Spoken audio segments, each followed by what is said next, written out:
ছিলেন যে ইত্তেহাদুল উম্মাতে মৌলানা মুফতি ফজলুল হক আমিরি ছিলেন। এখন আমার একমাত্র দাবি হলো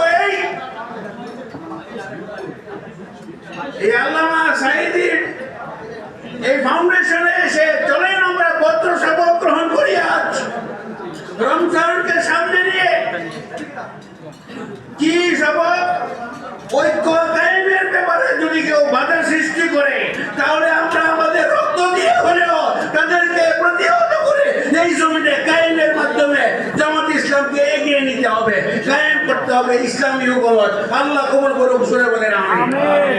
আর তো কিছু বলা যাবে না, ঘন্টা দীর্ঘ, অনেক কথা বলার ছিল, বলবো ইনশাআল্লাহ।